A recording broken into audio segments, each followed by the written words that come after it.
Okay, so let's restart the class.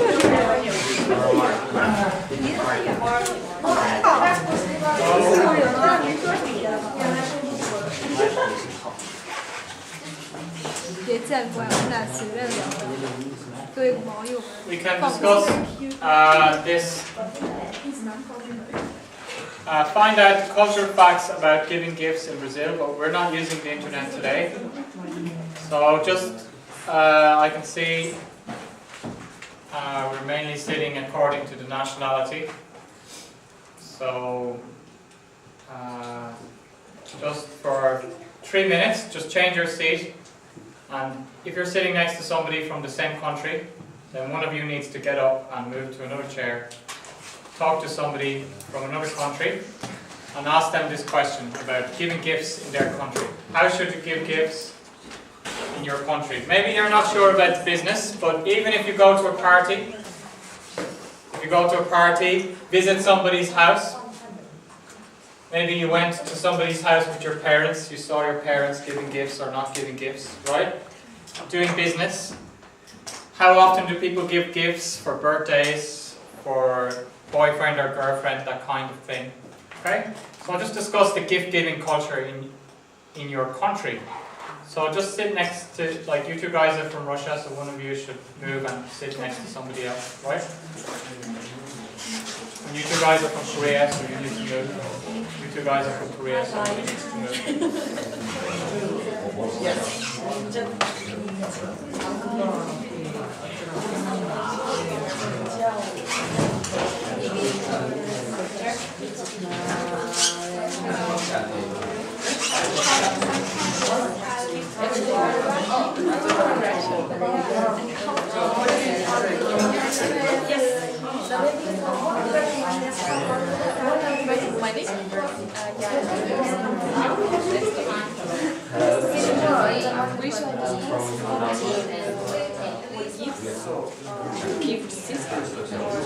You guys are too slow, so you didn't get any partner from another country.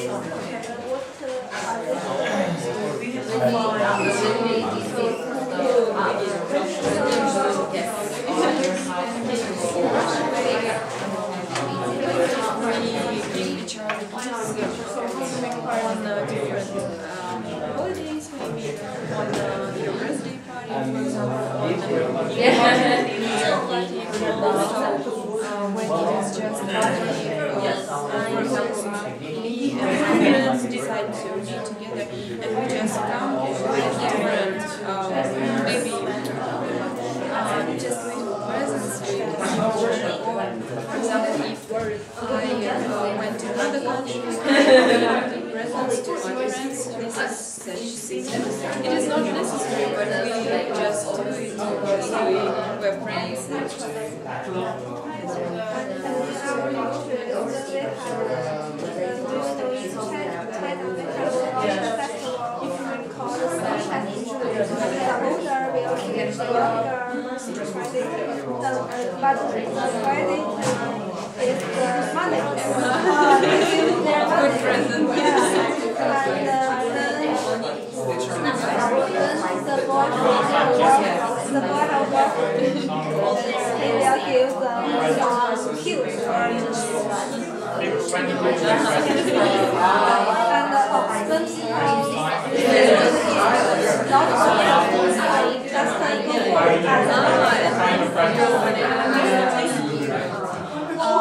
In Russia, we don't give each other money because it is possible to give money as a present, but when someone gives me money, I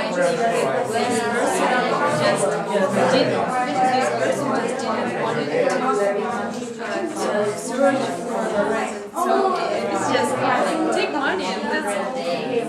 This is not really like a country to give.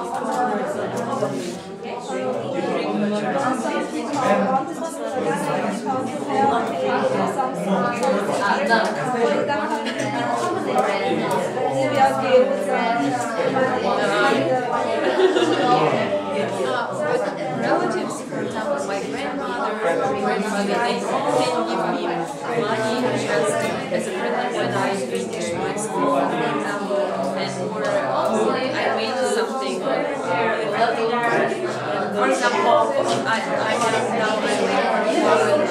They just give me money just as a present that I was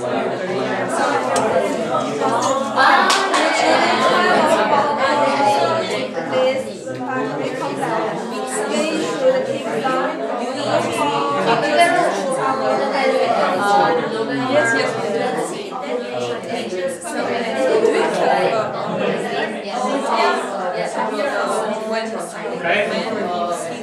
So we should have found out by now something about the give a gift in the other country. So you can move back to your normal place.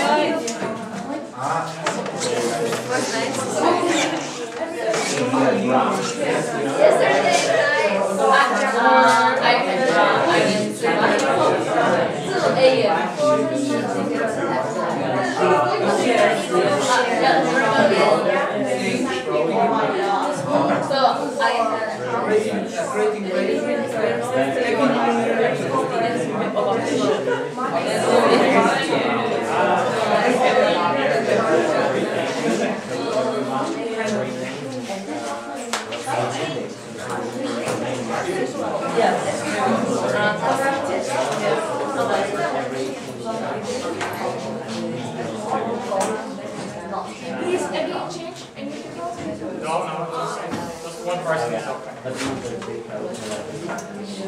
Do you know now about giving gifts in Korea? Yeah. What you need to do if you visit somebody's house?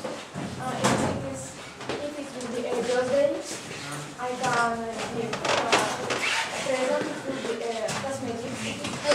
It is woman, and it will be clothes or something coffee. If it will be a friend. Okay. So we can learn about this kind of thing on the internet. They have this kind of information for every country, right? Talking to the people, we can get, and living in the country, we can get more interpretive knowledge, right? Factual knowledge we can get from the internet. Interpretive knowledge by living in the country and talking to the people, getting some experience is a little bit better knowledge, right? So in Ireland, people don't give gifts as much as Korea. So I had some problem with my wife because I didn't buy her any gifts just for her birthday. But in Korean culture, if you're in a relationship, you have to give some spontaneous gifts sometimes, right? That kind of thing.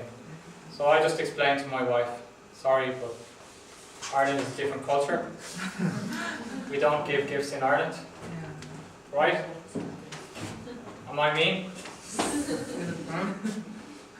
No, I changed a little bit. I have to change. I have to adapt a little bit too, right? Maybe once a year I might get some present, not on the occasion. So then my wife just buys herself presents. She found a way. She does internet shopping and buys herself a present, and then she tells me, "Oh, you got me a present yesterday." And I say, "Oh, okay.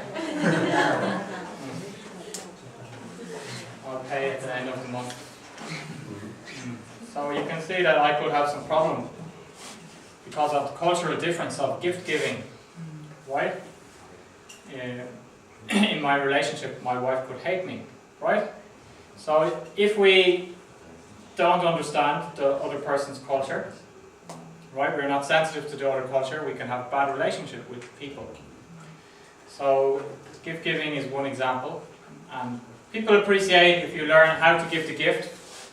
For example, if Chinese people like red color, you could use a red wrapping in your gift, right? Or buying the appropriate gift.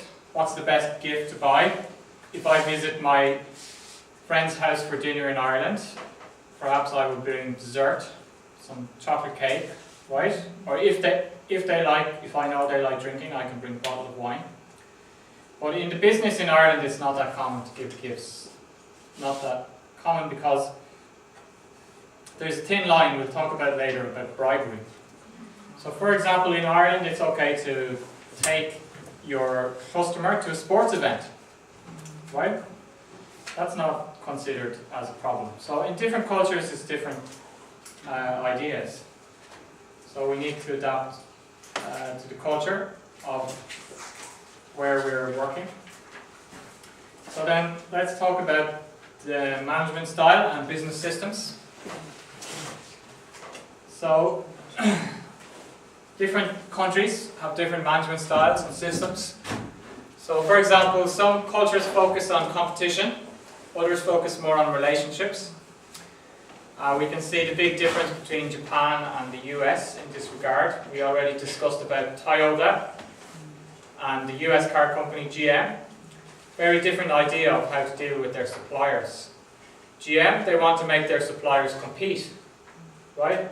Who can give me the lowest price and the best quality? You guys all compete and I'll choose the winner.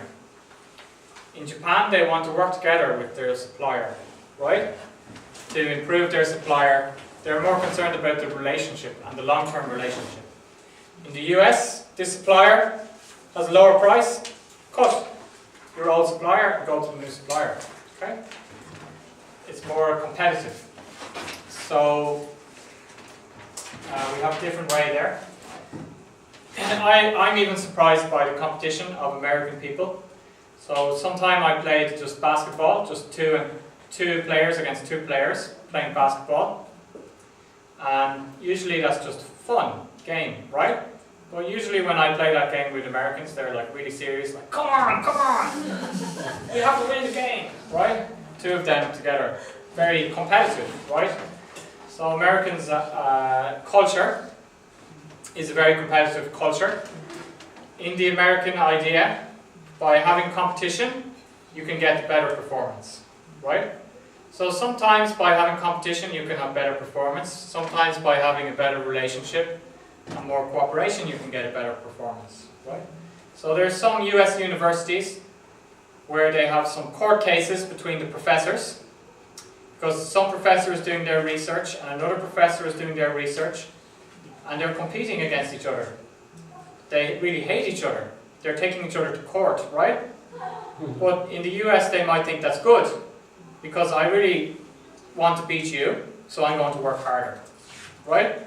To beat you. And then you want to beat me, so you're going to work really hard to beat me. So this idea that competition can make people improve, okay?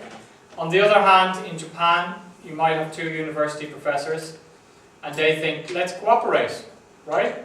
I'll give you my way of doing things, you tell me your way of doing things, and by sharing information and cooperating, we can have a better performance, right? Which system is better?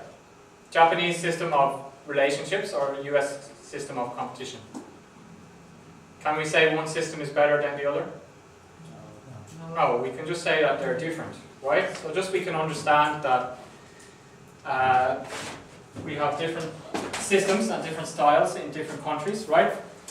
That's a generalization, and these days both cultures are learning the good parts from each other. For example, in the case of suppliers, the US companies are learning competition might not be a great thing. Okay? It might be better to cooperate when we're talking about the relationship with our suppliers. It might be better to use the Japanese system, right? Then the Japanese might say that our companies are not competitive enough, right? They're not doing that well. So maybe we need to make more competition between companies. Or this company did very badly, so it's dragging down the other companies with it. They're all going down together. Okay? So we need to make more independence. So we can have try to adapt the better parts of both culture. So marketers should remain flexible. We just accept differences in people's way of thinking, local business tempo, religious practices, political structure, so on. For example, China has a different political structure. It has a one-party system. If I'm a European, should I go to China and start saying to my Chinese customers, how can you live in this country? You don't have democracy. You can't only vote for one party. Right? Should I start saying that to them? Our country is a much better system. No, right? Just I have to accept there are also some advantages in China of having the one-party system. So for example, during the financial crisis, China was able to react much more quickly than Europe, because Europe, they had a lot of debate and discussion, and countries couldn't agree and very slow, right? But if you have a one-party system, you can react very quickly. Also, because of Europe in the democracy with the house price problem, it's hard to control the house price problem. But in China, with the one-party system, they can control the house price problem much better. They can suddenly make a rule that in Shanghai, one person can own one house. Right? Only one person can buy one house. Or make some sudden regulation, which is not possible in another country. So some systems have their advantage and disadvantage. So we can't say, even if you have Angela Merkel, she's not going to go to China and tell the Chinese premier that you need to change your political system. It's wrong. Okay? That's not going to be good politics. Angela Merkel, even if she believes that, it's not going to make a good relationship with China, and it's not going to help to change in the future or help their relationship. Okay?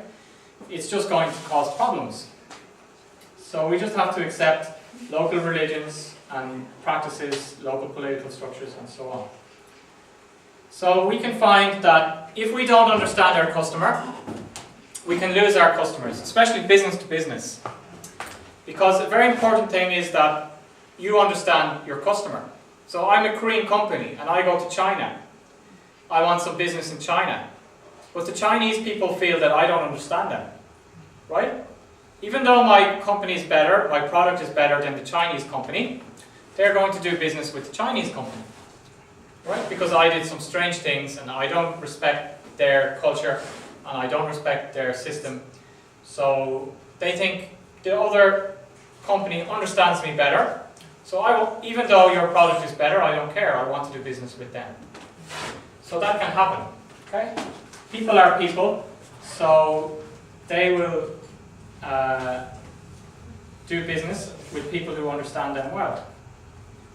Okay? So we need not just tolerance, so not just accepting, we also need to do some positive, affirmative action or affirmative exceptions. So we have to come up with our own ideas of how we can meet the cultural differences. So we don't have to give up our own culture, right? We can keep our own culture, but we can accommodate to differences. So one example of this is that Chinese or Korean or Japanese people don't like losing face. What does it mean to lose face?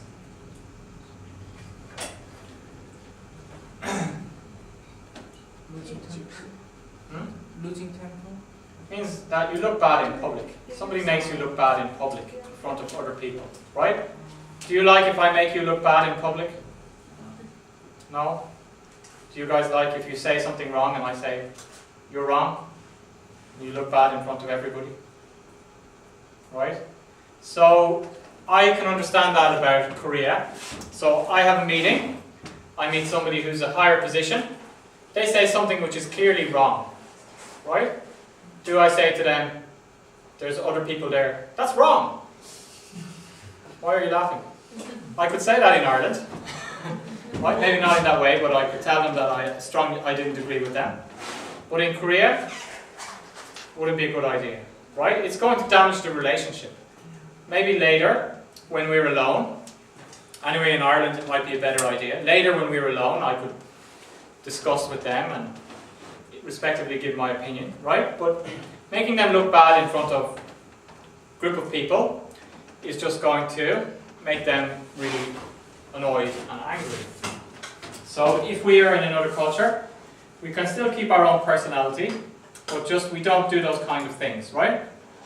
We try to think of a creative way.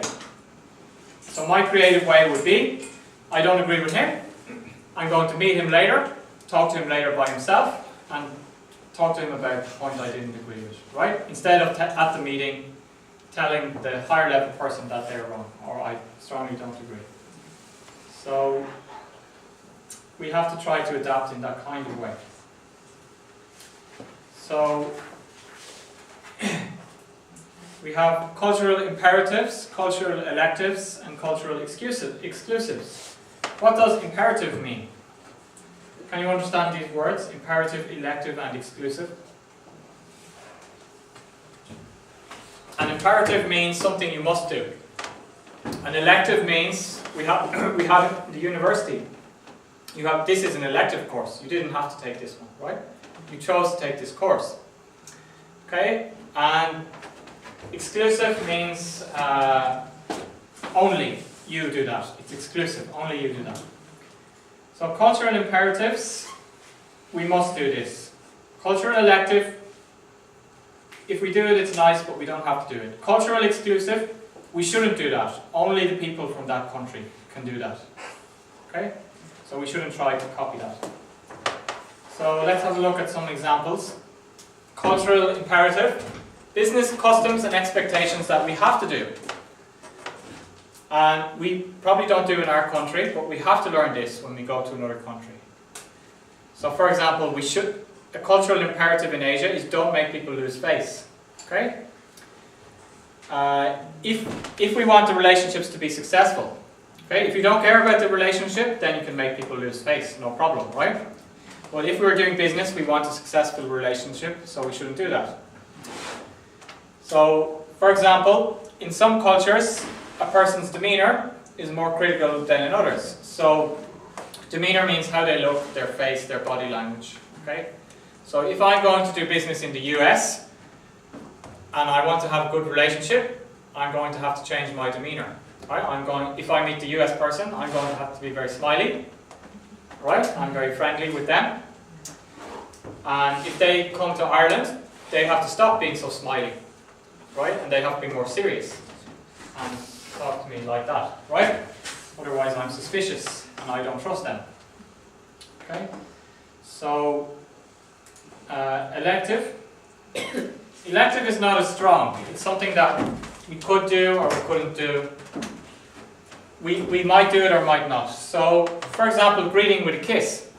In France, people greet with a kiss, right? Even the men, they kiss each other, okay? So you guys, when you go to France, what are you going to do? Are you going to kiss the French guy or not? You don't have to kiss, you just blow the air next to his cheek. You can touch his cheek. Are you going to do that? You're doing business with a French guy. He wants to kiss you. What are you going to do? Yes? Yes? It's okay? Okay. Well, anyway, it's an elective. You don't have to do it. In this case, it's explaining it's an elective. The French people will understand if you don't do it. Okay? They know that's a very specific culture to France, right? So they understand if foreigners don't want to kiss them. It's not a problem. It's not going to damage your relationship.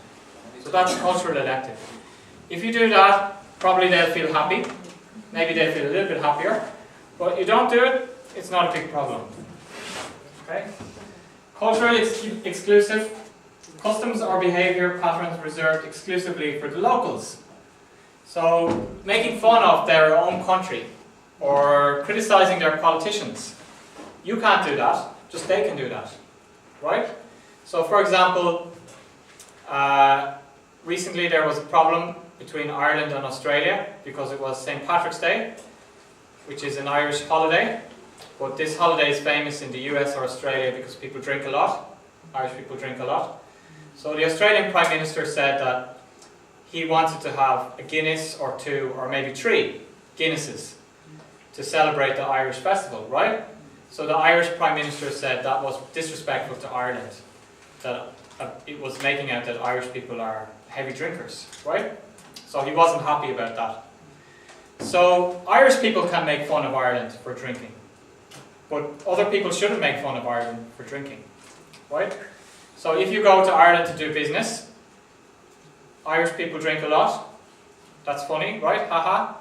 But it's funny if the Irish people make fun of themselves they can make fun of themselves for drinking a lot. But you shouldn't say to them, like, aha, I bet you want to go out for 10 drinks later, right? After the business. You're Irish, right? Haha. Right? Then they're going to be a bit insulted, like the Irish Prime Minister. They know that Irish people drink a lot. They can joke about that, but they don't like that other people joke about that. Right? So it's the same for criticizing the politicians. You can hear them criticizing their own politicians, but you shouldn't criticize their politicians. Okay? So American management style is an important one in the world. Most of the biggest companies in the world are American. and they're run under the American management style. So it's important to understand about American culture. Okay. Anyway, they're also the most successful companies, right? So I think I already explained about, if we look at the US history, they had the Pilgrims, they had the people, risk takers moving to the US, moving from the west to the east of the US. The first people who settled there tried this socialism and it didn't work, right? So then they tried another extreme of capitalism. So independent enterprise, they think, is the instrument of social action.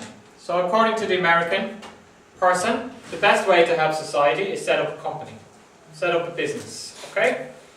Make a profit with your business, create jobs, and pass on the benefit to other people. Then you can choose, if you want to give, if you become rich, you can choose to give your money to charity or not. Okay, so the personnel selection and reward is based on merit, meritocracy.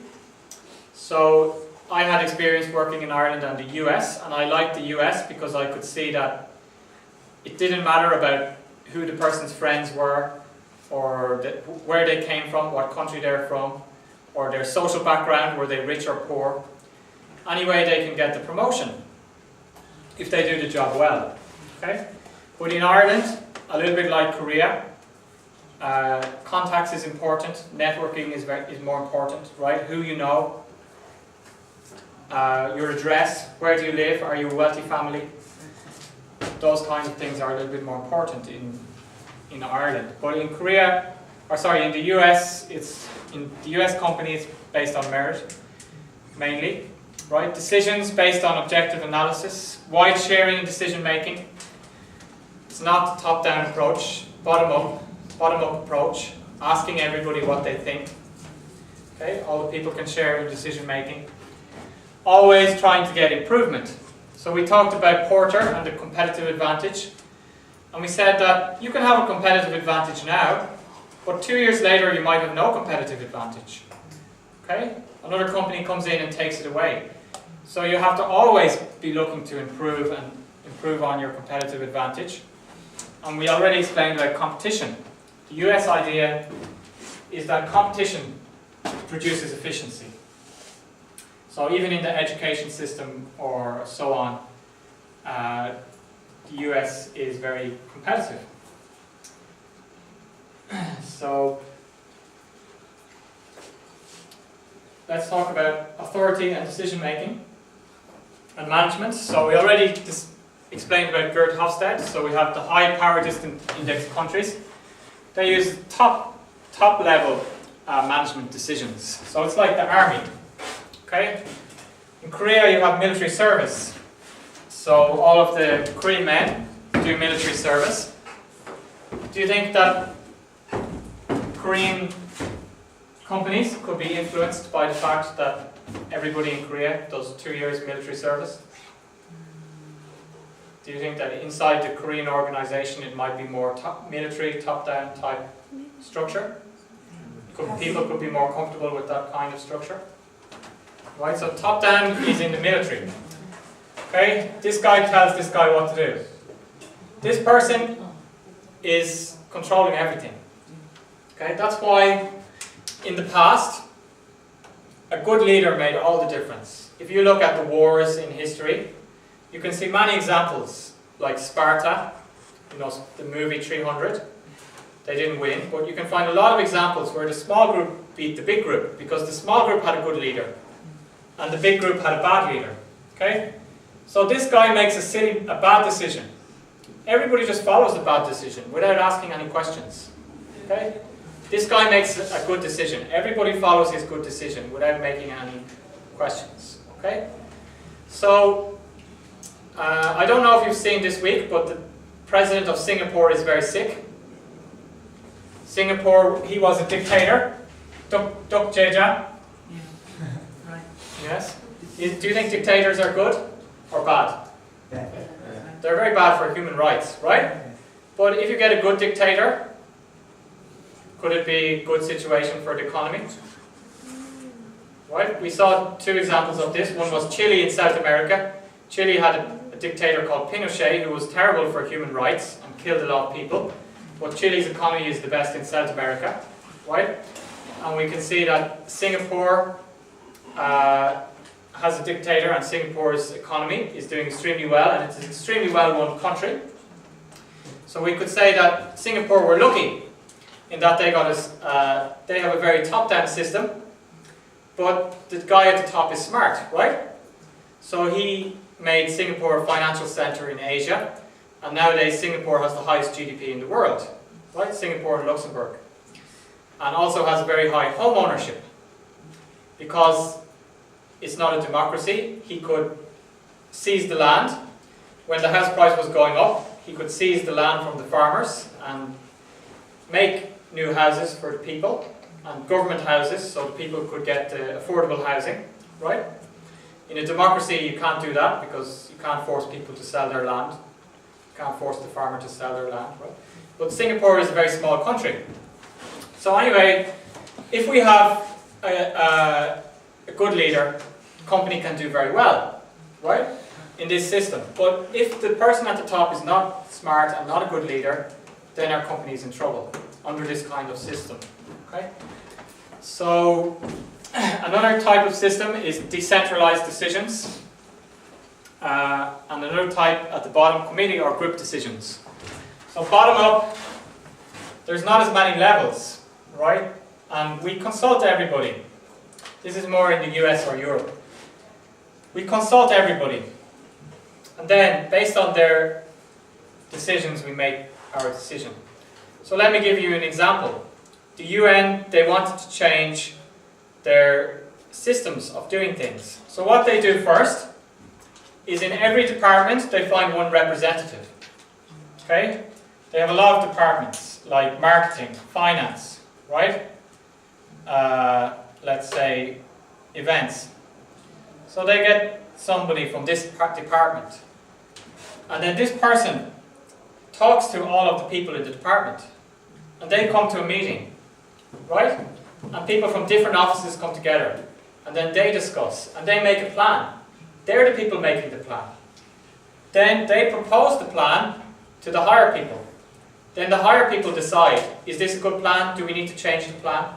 So this is bottom up. It's coming, the idea is coming from here and the plan is coming from here.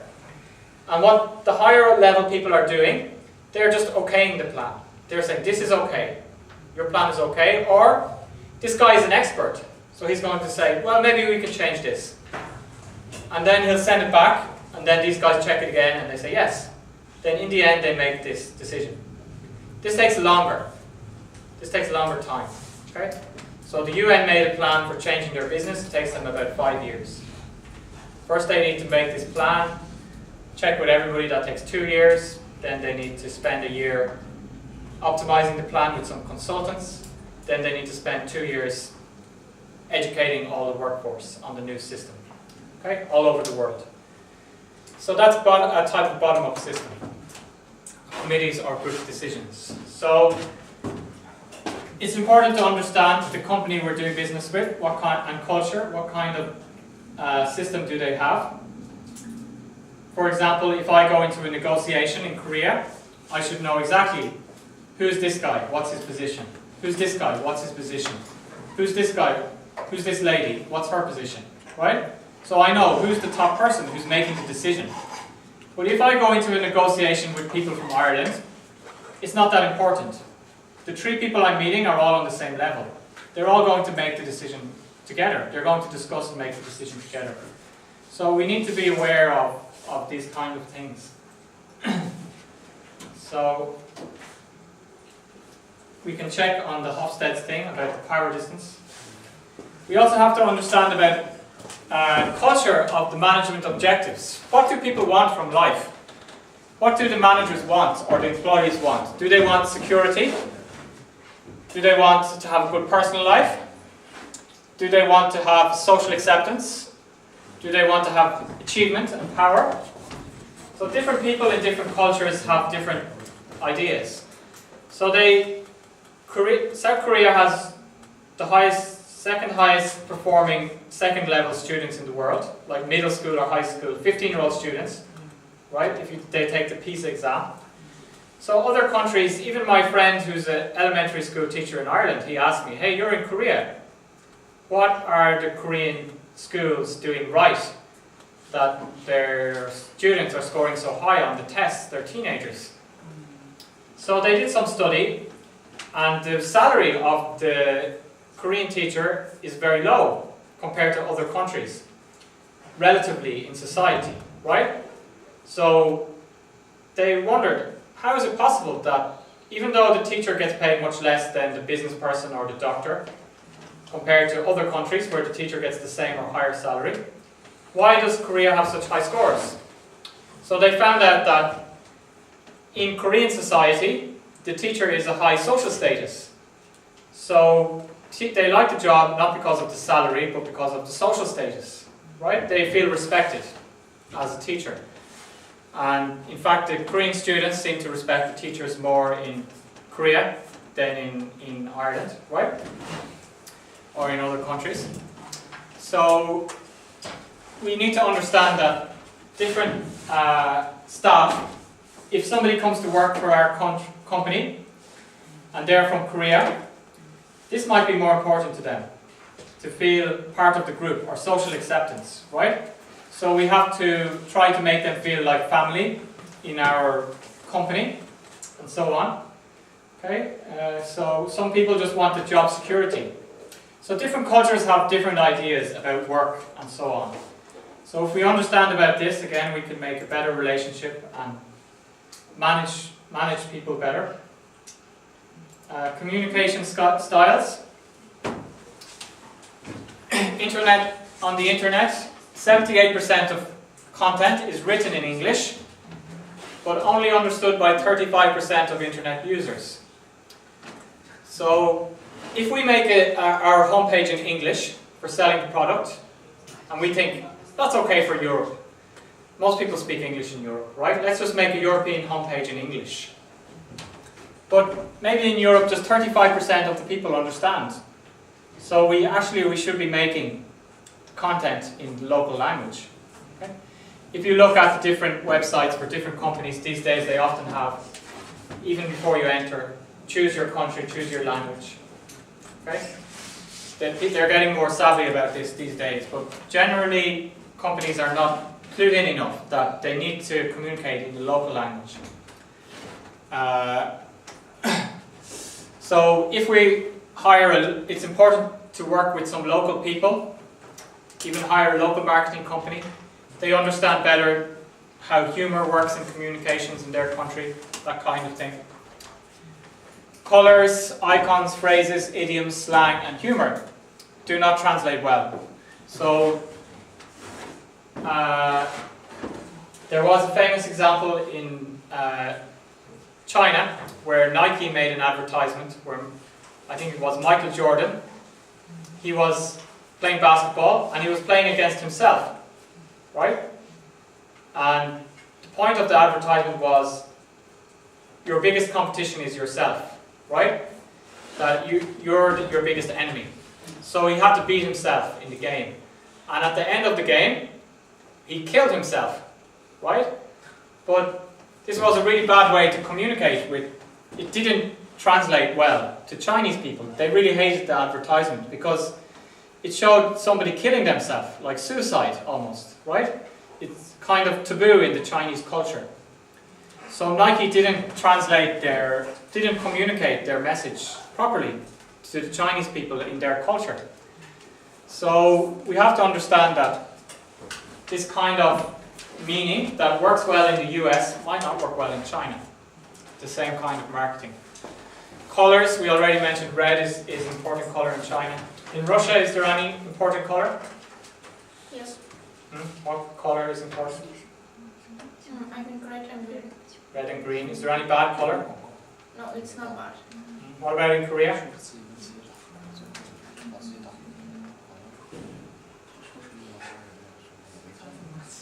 Not much? Yeah, no. Okay. So, humor, British humor and American humor is different. British humour is harder to understand, and they use more sarcasm. American humour is more obvious. So I guess for non-native speakers, American humour is easier to understand, right? If you watch the sitcom like Friends or that kind of program, the humour is very obvious, easy to understand the joke. But in British comedy or Australian comedy, they make the comedy, it's quite hard to understand. And especially for people who don't live in the country, it's hard to understand their humour. So British people can't use that kind of humour in the US. Even the US don't watch any British comedies. They don't think they're funny, right? British people watch US comedies, they don't think they're that funny, but they watch them anyway, they can understand that. But US people don't really watch British comedy, so British comedy doesn't work in the US. So your comedy in your country might not work in another country. So when we communicate with people face to face, this is an important one for me. We have to think about the context. So again, if my wife is talking to me, she might think I'm angry. She says, listen to your tone of voice, or look at your face. You're angry. And I say, just listen to my words. Don't look at my face and don't worry about my tone of voice. Okay? I'm not angry. Right? And then she says, but I feel you're angry. And I say, no. And then I tell her, you have to change. Don't look at my voice and don't listen to my tone of voice. Don't look at my face. If you do, don't worry about it. Okay? But then she says, I can't change. So you have to make a nice face, a nice tone of voice. Right? You see the problem in making the relationship? So that's because it's my wife, we can talk directly. But if I have a business customer, they're not going to tell me that. Right? They're not going to tell me, your face is very angry and your tone of voice is wrong, so I don't want to do business with you. I want to do business with somebody else. They're not going to tell me that. They're just going to do business with somebody else, right? So we have to understand this kind of context of communication. So, like I mentioned before, if I need to change my tone of voice and my face in a way for my wife, but she also has to try to change a little bit too. Her ability to withstand an angry looking face, right? So in that way, you guys can understand that if you go to Ireland or England or Northern Finland, Northern Europe, Germany or Austria, you guys are, I think the people from Germany and Austria are very rude, right? And they look very serious. So you can imagine, right? In Germany and Austria, the context is less important than in Ireland, even less important. So when I go to Austria, the Austrian people tell me, what are you doing? Don't do this! Right? Rude guy. Look at his face, it's really angry. Right? Listen to his voice. Oh, who's that Austrian guy? Right? So then, for me, it's more exaggerated in Germany or Austria, right? So I have to adapt and understand that that's their culture. They were brought up like that in their family, and my culture is not better than their one, right? So for Korean, it's another big difference in Korea and Japan. The context, the face, the tone of voice is very important when we communicate, right? So I have to learn. Somebody gave me a tip is try smiling when you're talking, right? Try smiling when you're talking, and then your voice sounds nicer, right? So that kind of thing. When I went to the US, they taught me that. Actually, my boss in the US told me, even if you're having an argument with somebody, even you're having an argument and you're disagreeing with somebody, he said, somebody who looks at you from 10 meters away should think that you guys are having a pleasant conversation, right?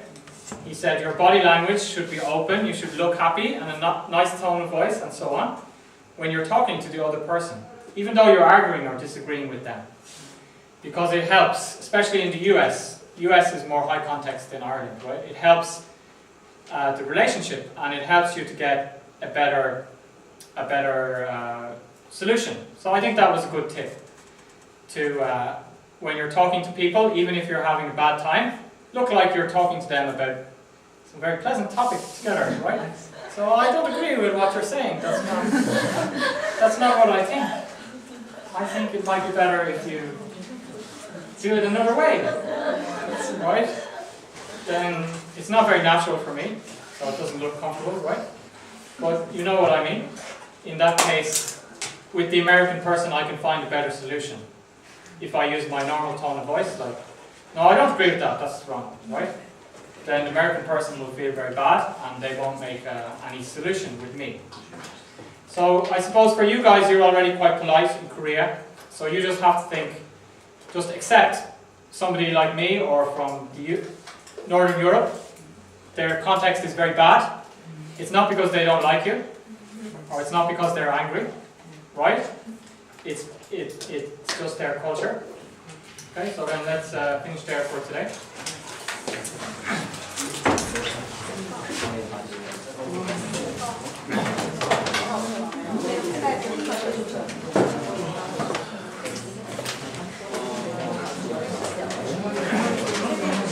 Thank you.